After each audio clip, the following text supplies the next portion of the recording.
ça n'a peut-être pas l'air, mais ça sera bientôt une cible électronique de 10 mètres à connexion sans fil vers le poste de tir. Ah, tiens, il y a déjà des mouches.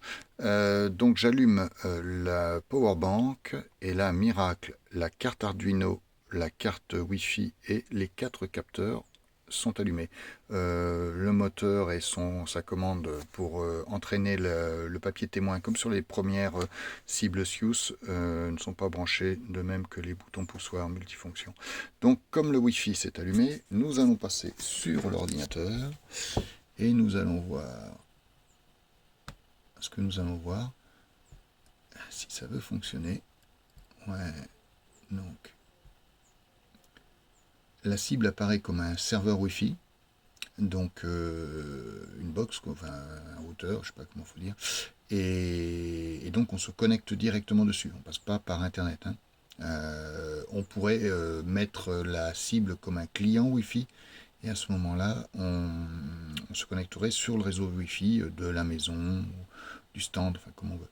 Mais là, on n'est pas lié à Internet, on va directement, si ça veut se connecter, évidemment. Ah, ça y est, c'est connecté. Donc là, on va lancer l'application Free Target, qui est l'application client, on va dire. Donc c'est très exactement ce qu'on a sur le poste de tir. Et donc il faut évidemment un ordinateur au poste de tir. Et donc on va faire connect. Là, ça va prendre peut-être un certain temps, ça dépend des fois. Oh non, très vite. Donc là, si ça veut fonctionner, donc là on est en essai pistolet, il y a aussi carabine, etc.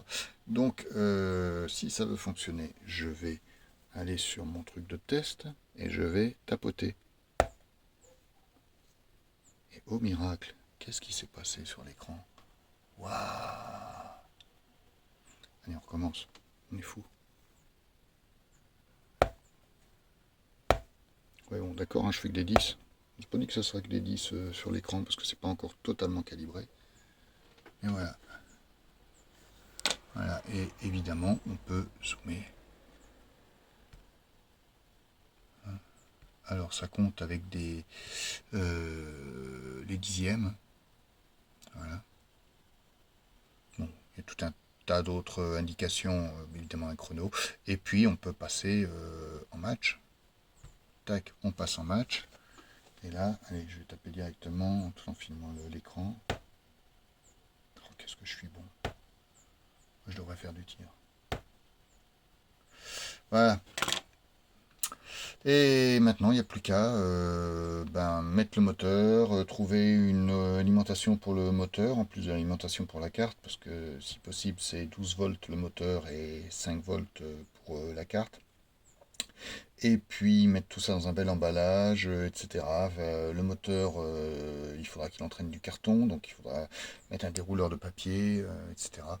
Enfin bon, il y a encore un petit peu de travail, mais c'est bien, c'est vachement bien. Et là, j'en suis à, allez, on va dire que j'en suis à 50 euros de, même pas peut-être, 50 euros de fourniture. Donc bon, quand on compte la boîte dans laquelle on met ça, moi j'ai pris une boîte Téléméca qu'on m'a donnée,